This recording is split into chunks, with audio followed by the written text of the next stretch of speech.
mostrando aos jornalistas e a vocês que estão em casa nos acompanhando ao vivo pelas emissoras de televisão que estão transmitindo essa coletiva, o resultado do meu exame do Hospital Albert Einstein.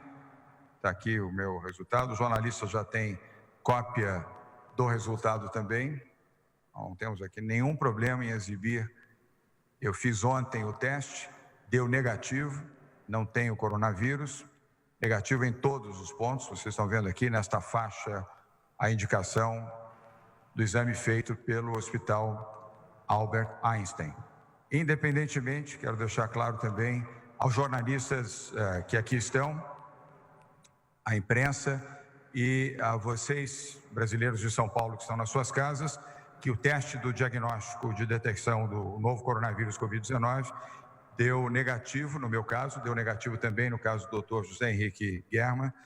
Não haveria necessidade de contraprova. O Hospital Albert Einstein está dispensado pelo Instituto Adolfo Lutz de estabelecer contraprova, mas por excesso de transparência, eu solicitei o envio da amostra ao Instituto Adolfo Lutz e hoje à tarde nós teremos o resultado desta contraprova do Instituto Adolfo Lutz em São Paulo e divulgaremos o resultado também tão logo possamos tê-lo em mãos. E amanhã, tendo a convicção de que o resultado será negativo, como foi o do teste, nós voltaremos a fazer a coletiva de imprensa na área central do Palácio dos Bandeirantes, sempre com os devidos resguardos.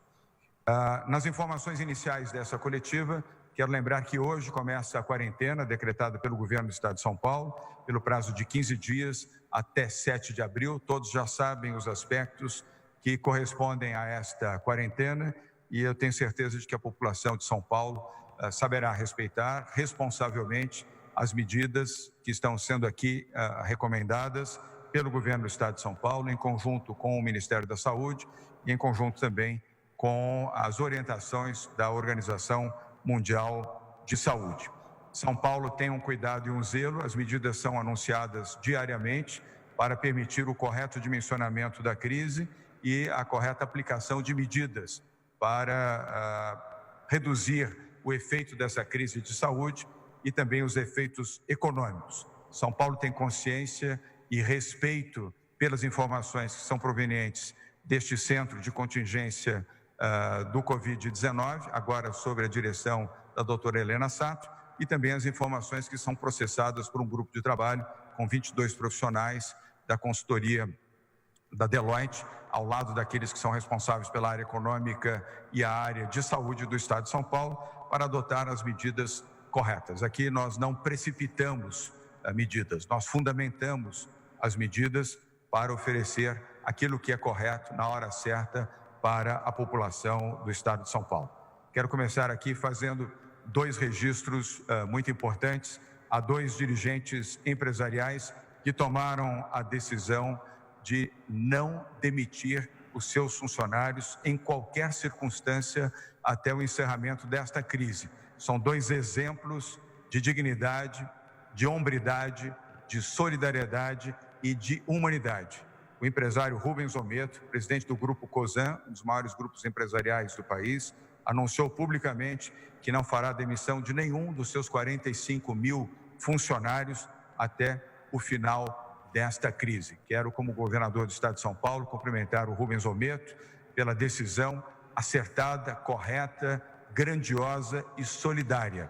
E também quero cumprimentar o presidente do Banco Santander do Brasil, Sérgio Rial, pela mesma decisão anunciada ontem à tarde de não demitir nenhum dos seus 48 mil profissionais. Ao Sérgio Rial, presidente do Banco Santander, e ao Rubens Ometo, presidente do Grupo Cosan, os nossos cumprimentos. Eu espero que outros dirigentes empresariais, outros empresários de São Paulo sigam este mesmo exemplo. Quero também renovar aqui o agradecimento aos jornalistas, à imprensa, que de maneira geral e majoritária vem tratando de forma correta as informações para a opinião pública. É sempre importante ressaltar e eu espero que continue assim, não dramatizando, não exagerando, checando as informações previamente e sendo uma fonte precisa de orientação à população do Estado de São Paulo, aos brasileiros de São Paulo. quero aproveitar para recomendar às pessoas que estão nos assistindo, nos ouvindo, ou que estarão lendo e acompanhando ao longo do dia essa coletiva de imprensa, acompanhem as informações sobre a crise do coronavírus através de meios de imprensa. Não deem atenção a informações não oficiais, que não venham do Ministério da Saúde do governo do Brasil, que não venham do governo do Estado de São Paulo e, prioritariamente, dessas duas fontes e das fontes que são os meios de comunicação. É o melhor antídoto contra as fake news, as notícias falsas, mentirosas ou erradas que são divulgadas pelas redes sociais. Quero também informar que amanhã, às 9 horas da manhã, os governadores dos estados do Sudeste, Minas Gerais, Espírito Santo, Rio de Janeiro e São Paulo, estarão em reunião virtual com o presidente Jair Bolsonaro e os seus ministros, das 9 às 10 horas da manhã de amanhã, quarta-feira. Este é o melhor caminho para o Brasil, é nós estarmos unidos, dialogando e construindo soluções positivas para salvar vidas, proteger pessoas e proteger também a nossa economia. Há 15 meses que os governadores não têm nenhuma reunião, nem virtual, nem presencial, com o presidente da República. Mas, deixando de lado qualquer outro destempero de ordem política, eu quero cumprimentar a decisão do governo federal de promover o encontro com os governadores. Ontem já aconteceu com os governadores do Norte e do Nordeste do Brasil, hoje está acontecendo com os governadores do Sul e do Centro-Oeste e amanhã com os governadores do Sudeste. Quanto mais entendimento tivermos no país, melhor para a nação e melhor para a sua população. Quero também, agora sim, nas medidas que vamos anunciar, neste momento, pedir a atenção das pessoas para aquilo que nós estamos deliberando.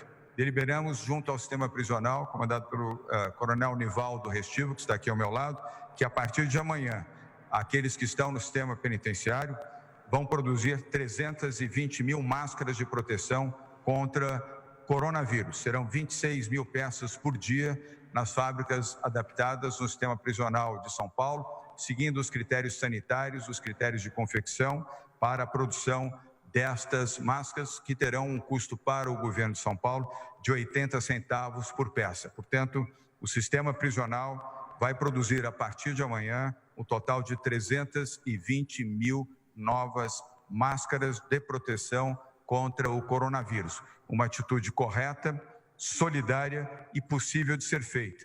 E pode ser um exemplo também para outros estados brasileiros. Segundo aspecto, a delegacia eletrônica, sistema da Polícia Civil do Estado de São Paulo, a partir desta quarta-feira, dia 25, registrará pela internet a quase totalidade das ocorrências policiais que antes só poderiam ser registradas presencialmente. São as seguintes as medidas para você, que espero que não tenha que fazê-lo, mas se tiver, poderá fazê-lo à distância com o sistema, e eu vou anunciar o site daqui a pouco, para ameaças, estelionato, roubo ou furto a estabelecimento comercial, roubo ou furto à residência, roubo ou furto de carga, crimes contra o consumidor. Todas essas categorias poderão ser feitas virtualmente através da internet. A única exceção são ocorrências que dependem de coleta imediata de prova, como homicídios, latrocínios, estupros e violência doméstica. O mesmo se aplica do ponto de vista da ação virtual na proteção às mulheres através das delegacias da mulher. A delegacia eletrônica pode ser acessada a partir de amanhã, de computadores, smartphones ou tablets, através do endereço eletrônico que comunico agora: www.delegaciaeletronica.policiacivil.sp.gov.br delegaciaeletronica.policiacivil.sp.gov.br.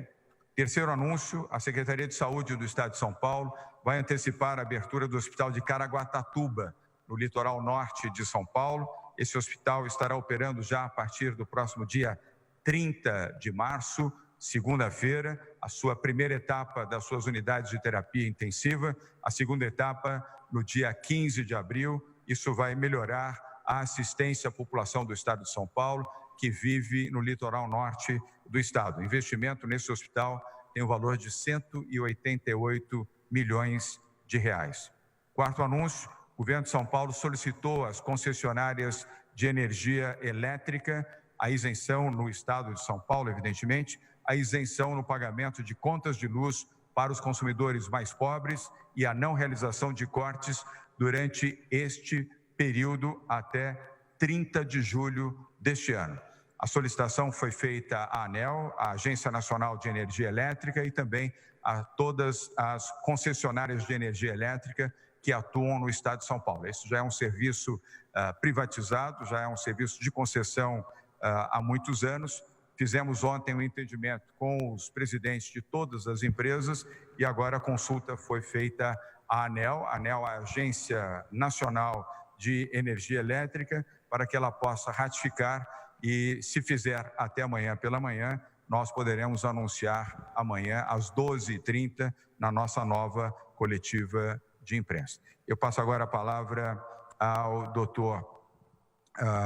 nosso secretário de Saúde, Dr. José Henrique Germann, e a dona Helena Sato, para que possamos ter as informações atualizadas de saúde no estado de São Paulo. Quantos casos, quantos óbitos, sempre da melhor transparência para a opinião pública de São Paulo. Dr. Germann. Como todos os dias, esse resultado reflete o boletim do Ministério da Saúde, que é colocado no ar às 18 horas de cada dia, entre 17 e 18 horas de cada dia. Então, esse se refere ao boletim de ontem. Hoje, no final da tarde, haverá o próximo. Nós estamos, então, com 745 casos confirmados e desses 30 óbitos, sendo 8 óbitos, então, de um dia para o outro. Esses óbitos novos ocorreram em 27 hospitais privados e 3 em hospitais públicos. Um dos pacientes tem 33 anos de idade, mas era portador de várias comorbidades. Dos casos em UTI, nós temos neste boletim, então, 70 casos internados. Doutor Germann, muito obrigado. Vou pedir a intervenção da doutora Helena Sato. A doutora Helena assume hoje a sua responsabilidade como coordenadora do Centro de Contingência do Covid-19, em substituição ao doutor Davi Wipp, que está nos assistindo agora em casa, a quem envio um abraço afetuoso e a certeza da sua pronta recuperação. Ele continua nos ajudando e apoiando a partir da sua residência. Doutora Helena, além de cumprimentá-la, a senhora está dando continuidade ao trabalho da equipe da qual a senhora já fazia parte. Aproveito para pedir que a senhora renove as recomendações fundamentais para a população do estado de São Paulo, naquilo que ela deve resguardar e atuar como cidadania. Se todos nós compreendermos a importância da nossa ação, da nossa responsabilidade, nós venceremos esta guerra. Doutora Helena Sato. É isso mesmo, governador. O nosso trabalho é um trabalho em conjunto, né, para todos nós enquanto cidadãos. E o que é importante deixarmos claro? Infelizmente, nós não temos uma vacina contra o coronavírus, né? A gente queria muito que a gente já tivesse uma vacina, mas o que a gente já sabe, temos a ciência, que o mundo, a comunidade científica de vários países estão estudando a busca de uma nova vacina. Enquanto essa vacina não vem, nós temos sim que tomar medidas, e são medidas drásticas. Contra o coronavírus, não há meias palavras. O que temos que fazer? Qual é a melhor forma de nos prevenirmos contra essa nova doença, esse novo vírus? A frase é curta, mas ela é muito importante. As pessoas às vezes não entendem a importância de ficar em casa. Por que ficar em casa? Essa é a vacina que nós temos. A via de transmissão do coronavírus é através de gotículas, certo? Através da via respiratória. E a melhor forma de nos prevenirmos é ficarmos em casa. Essa é uma grande responsabilidade de todos nós, enquanto cidadãos. Doutora Helena, muito obrigado.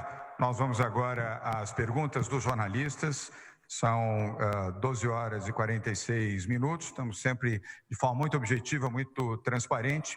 Temos a presença de jornalistas aqui no Palácio dos Bandeirantes e também perguntas online. Vamos começar com a presença da jornalista Angélica Sattler, da TV Record, a quem peço que dirija neste momento a sua pergunta. Na sequência, vamos para perguntas online e depois voltamos com o IG. Eu tenho aqui o nome de Eduandra Esteves, não sei se a grafia está correta. Se não estiver, peço que depois, por favor, me orientem. E neste momento vamos à pergunta da Angélica Sattler, da TV Record. Angélica, boa tarde. Nós estamos acompanhando você aqui desta outra sala. Muito obrigado pela presença. Sua pergunta, por favor. Olá, boa tarde a todos. Obrigada, da mesma forma. Governador, o governo do Maranhão vai fazer um escalonamento nos bancos para o pagamento de salários e assim desafogar, então, o movimento nos bancos. Tem alguma medida já prevista nesse sentido para São Paulo ou o que vocês pretendem fazer nesse sentido? Neste momento, obrigado pela pergunta, Angélica. Neste momento, não. Não há escalonamento. Essa decisão não será aplicada aqui em São Paulo. E lembro também, Angélica, cada estado tem as suas próprias características e as suas motivações. Por isso é que os governadores estão liderando a luta contra o coronavírus e para superar esta gravíssima crise. Mas são características locais. Aqui, até o presente momento, esta decisão não será aplicada. Vamos agora, e obrigado mais uma vez, Angélica, vamos agora às perguntas que são comuns a 3 jornalistas, Júnior Batista, do jornal A Tribuna de Santos, aqui no litoral de São Paulo, a Folha de São Paulo, através do jornalista Arthur Rodrigues, e o jornal O Globo, através da Silvia Amorim, e quem formula a pergunta desses 3 jornalistas é a também jornalista Bruna Fasano. Bruna. O governo de São Paulo concederá algum tipo de isenção ou parcelamento de tributos para empresários em função do decreto de quarentena? Há a possibilidade de criar ajuda financeira, como renda mínima, para desempregados, informais ou ampliação de programas sociais no Estado? Júnior, Arthur e Silvia, nós tomamos a decisão, Henrique Meirelles e eu, assim como o nosso vice-governador e secretário de governo, Rodrigo Garcia, de aguardarmos a reunião de amanhã pela manhã, às 9 horas, com o presidente Jair Bolsonaro e também, pelo que fui informado, o ministro Paulo Guedes estará participando também desta reunião, ao lado do ministro Luiz Henrique Mandetta da Saúde. Vamos aguardar a reunião de amanhã e o resultado dessa reunião para decidir o que faremos do ponto de vista dos impostos estaduais. Portanto, amanhã, às 12h30, na coletiva que será realizada aqui mesmo no Palácio dos Bandeirantes, poderemos oferecer uma comunicação mais precisa. Vamos agora a uma pergunta presencial, é do IG. Eu peço desculpas se o nome estiver grafado erroneamente, mas é o nome que eu tenho aqui, ou se é o nome correto, Eduandra Esteves. Eduardo, está correto o seu nome? Não, Eduardo Esteves. Eduardo, peço atenção também à nossa equipe, por favor, ao grafar nomes, grafar corretamente. Eduarda, me desculpe, boa tarde, sua pergunta, por favor. Boa tarde, gente. Dória, queria saber o que você acha de um lockdown total no país. Você acha que é uma medida que tem que ser imposta no país inteiro, assim como já tem sido em outros países do mundo? Eduarda, nós temos tido muito cuidado e muito critério em relação a isso no estado de São Paulo. Obviamente, a ação tem que ser reintegrada com o Ministério da Saúde, como tem sido.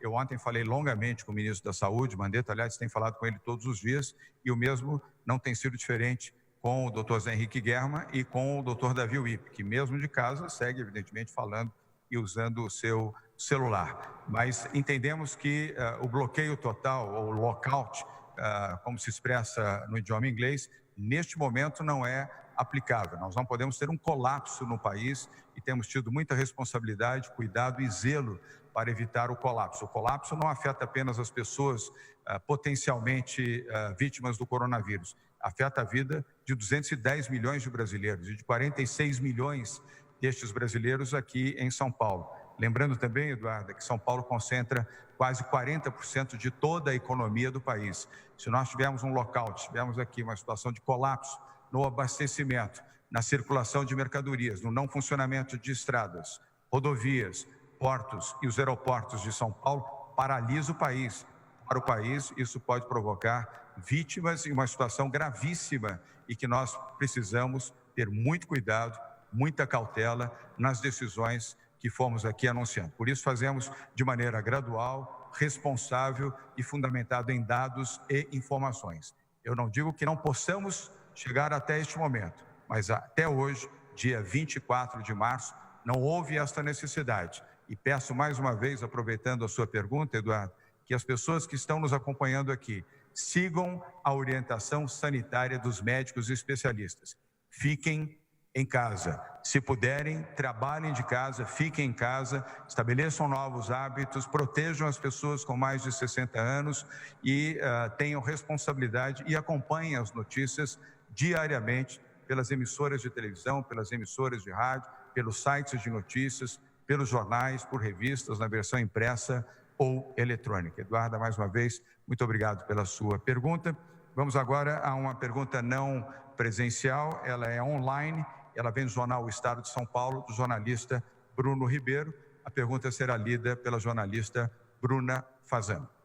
Diante do resultado positivo para o teste de Covid-19 do Dr. Davi Wippe, por que o senhor, governador, não determinou que todas as pessoas que tiveram contato com ele nos últimos dias entrassem em quarentena, como estão fazendo jornalistas e como determinam os profissionais de saúde?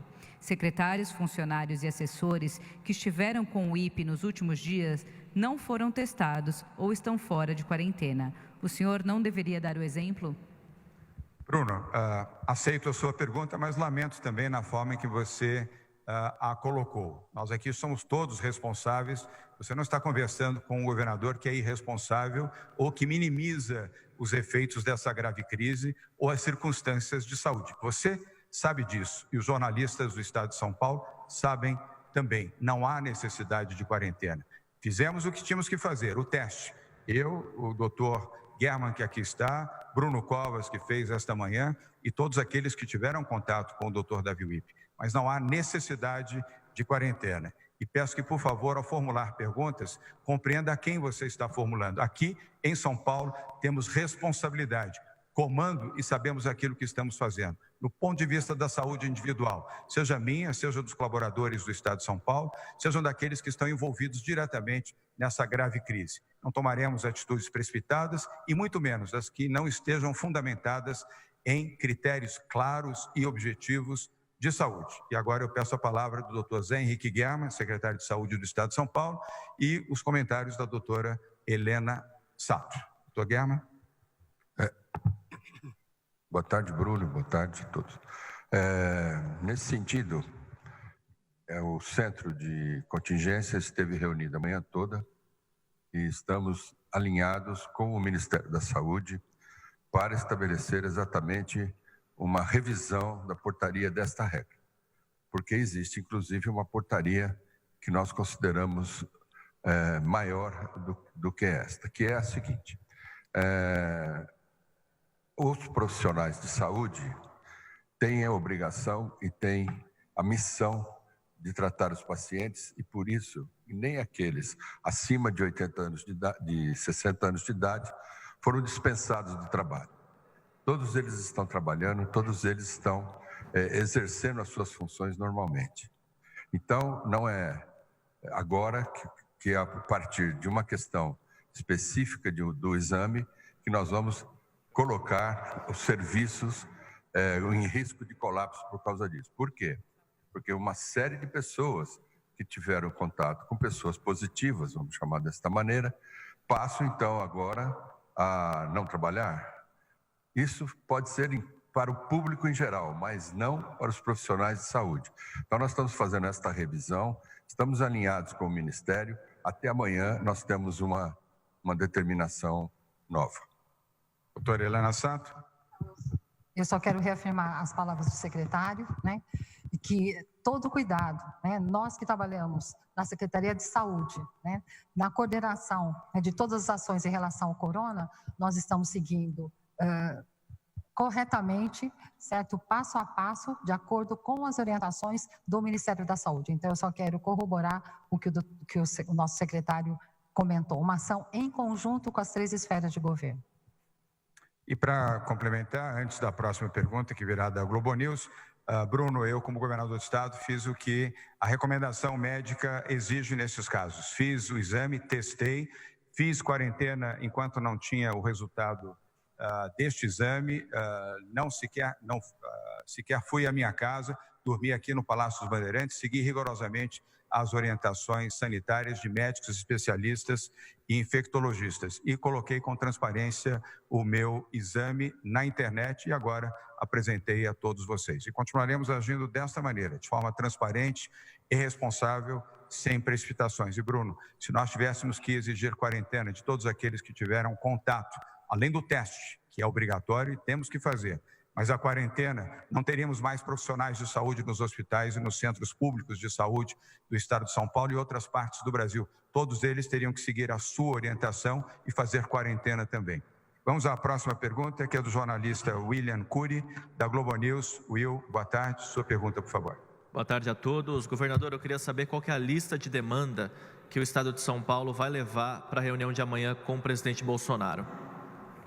Will, você é um bom jornalista e todo jornalista tem que estar instigado pela curiosidade e pela vontade de ter informação. Mas em respeito ao presidente Jair Bolsonaro, aos ministros que estarão presentes nesta reunião de amanhã às 9 horas da manhã e também aos meus colegas governadores do Sul, nós formularemos estas questões na reunião. Vocês terão a informação na coletiva de imprensa logo após. A reunião com o presidente Bolsonaro, a pedido da presidência da República e do general Ramos, ela não será transmitida, não será acompanhada por jornalistas. Da nossa parte não haveria nenhum problema, mas vamos respeitar a decisão do governo federal e, na sequência, nós todos, os governadores do Sul, participantes dessa reunião, informaremos o que foi tratado e o que foi decidido. Vamos agora à próxima pergunta, que é também à distância. Will, mais uma vez, obrigado, peço a sua compreensão. E a próxima pergunta é da jornalista Marina Rossi, do jornal El País, para a América Latina. Eu queria fazer apenas, eu estou com a pergunta aqui, fazer uma ressalva. Ela, assim como os demais jornalistas que estão fazendo perguntas virtuais, formulam as perguntas imediatamente antes da coletiva de imprensa. Então, muitas vezes a informação demandada, ela já foi apresentada aqui apenas para justificar que os jornalistas, por não terem essa informação, formulam suas perguntas sem ter acesso à informação que agora estamos tendo. Bruna Fazano. O presidente Jair Bolsonaro já se reuniu com governadores do Nordeste para tratar de medidas para tentar conter a pandemia. Dado que a região Sudeste é a mais afetada em número de casos confirmados e óbitos até o momento, quando o governador pretende se reunir com o presidente da República? Por isso que eu fiz essa observação introdutória. A jornalista Marina não tinha informação ainda da existência dessa reunião, que será amanhã. Marina, das 8 às 9 da manhã, o presidente Bolsonaro e seus ministros estarão no Palácio do Planalto. Eu estarei aqui no Palácio dos Bandeirantes, os demais governadores dos estados de Minas Gerais, Espírito Santo e Rio de Janeiro, nas suas respectivas sedes de governo, e nós conjuntamente estaremos conversando, dialogando e fazendo as nossas solicitações ao presidente da República, ao governo federal, lembrando que muitas dessas solicitações já foram expressas na carta dos governadores, encaminhada no último dia 13 para o presidente da República. Marina, muito obrigado. Vamos agora a uma pergunta presencial do jornalista Fábio Diamante, do SBT. Fábio, boa tarde. Obrigado pela presença. Sua pergunta, por favor. Boa tarde, governador. Boa tarde a todos. Governador, primeiro dia de quarentena, mas já são alguns dias de restrição para a população. A gente ainda vê muita gente nas ruas. Eu queria que o senhor me fizesse uma avaliação de se essa restrição que as pessoas já estão se impondo, se ela já é satisfatória para o governo, se o senhor entende que isso precisa melhorar, as pessoas precisam ficar mais em casa, e se nesse caso, se o senhor cogita utilizar de ferramentas um pouco mais radicais que outros países já utilizaram, como aplicação de multa e até um toque de recolher durante a noite. Fábio, obrigado pela pergunta. Toque de recolher, não. Neste momento, não. E a partir de hoje, a quarentena, ela começa hoje, dia 24 de março. A partir de hoje, teremos condições de avaliar melhor, inclusive o que você expressa na sua pergunta. Mas eu tenho muita convicção, Fábio, de que as pessoas estão exercendo cidadania, estão sendo capazes de compreender a gravidade deste momento, para que possam ficar reclusas nas suas casas, utilizando serviços online para alimentos, produtos de farmácia e outros produtos também, e assistindo, acompanhando pela televisão as informações, pelo rádio, pelos sites de notícias, lendo os seus jornais diários, repito, eletronicamente ou na sua versão impressa, e compartilhando informações com seus familiares e os seus amigos.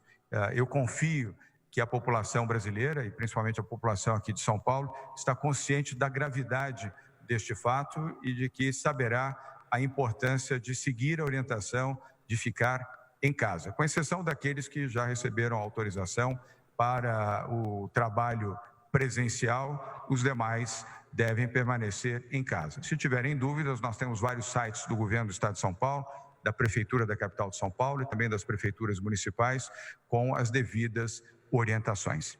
Agora vamos à última pergunta de hoje, às 13h02, que é da jornalista Vanessa Lorenzini, da TV Cultura. Vanessa, boa tarde. Sua pergunta, por favor. Boa tarde, governador. Boa tarde a todos. O governo federal anunciou ontem um pacote de auxílio a estados e municípios no valor de 88 bilhões de reais. A dívida de São Paulo com a União já tinha sido suspensa pelo STF, mas essa nova quantia também tem a ver com uma transferência para a saúde e a manutenção do valor do ano passado do Fundo de Participação dos Estados. Gostaria que o senhor falasse para onde vai ser direcionado esse dinheiro, qual que é a prioridade dessa etapa do combate ao Covid-19. Vanessa, obrigado pela pergunta. O objetivo é preservar vidas, salvar vidas e destinar majoritariamente para a saúde. Não é apenas o setor de saúde, mas majoritariamente saúde. Lembro também que o setor de segurança pública precisa estar devidamente em operação e com proteção, primeiro a proteção individual aos profissionais que atuam na segurança pública, Polícia Militar, Corpo de Bombeiros, a Polícia Civil, Polícia Científica e agentes penitenciários, e também medidas preventivas. Nós temos que manter e estamos fazendo a segurança pública nas ruas, nas áreas industriais, no campo, no setor urbano, em todas as áreas aqui no estado de São Paulo, sempre em cooperação também com as guardas municipais. Só em São Paulo, nós autorizamos este 1 bilhão e 200 milhões de reais, Vanessa, que foi fruto da suspensão do pagamento da dívida de São Paulo na última segunda-feira, ontem, integralmente para o investimento na saúde. Orientei o secretário Henrique German, aqui ao meu lado, assim como o vice-governador e secretário de governo Rodrigo Garcia, para os procedimentos necessários para a destinação deste recurso, para a compra de equipamentos, para a compra de suplementos, para a compra de material de proteção, para a compra de respiradores e monitores, para a implantação de hospitais de campanha, para o apoio aos municípios do estado de São Paulo e para todas as demais ações de saúde que forem necessárias para proteger vidas. Essa é a nossa prioridade no momento, proteger e salvar vidas. Quero mais uma vez agradecer aos veículos de comunicação que aqui participam e que estão presentes, divulgando e apresentando as informações e também questionando o governo do Estado de São Paulo e as autoridades do Estado. E lembrar que amanhã voltaremos a ter uma nova coletiva, seguramente com anúncios novos, frutos deste encontro que teremos amanhã virtualmente com o presidente Jair Bolsonaro e ministros do governo federal, e pedir a você que está nos acompanhando aí da sua casa que tenha carinho, tenha solidariedade, tenha a capacidade de exercer o seu amor pelos seus familiares, pelos seus amigos, pelos seus vizinhos, pelas pessoas mais próximas. Não permitam que pessoas com mais de 60 anos frequentem as ruas ou saiam de casa, nem mesmo no piso térreo do seu apartamento ou do seu condomínio. Fiquem em casa, sejam solidários. Eu vejo muitas redes solidárias pela rede digital, pela internet, e vejo muitos atos solidários, como eu pude anunciar aqui, de dois grandes dirigentes empresariais, mas também os pequenos gestos ajudam, contribuem e mostram que a melhor reação num período de dificuldade como essa é a solidariedade humana, é o bom sentimento que você expressa naquilo que você faz e nos exemplos que você dá. Uma boa tarde a todos e até amanhã.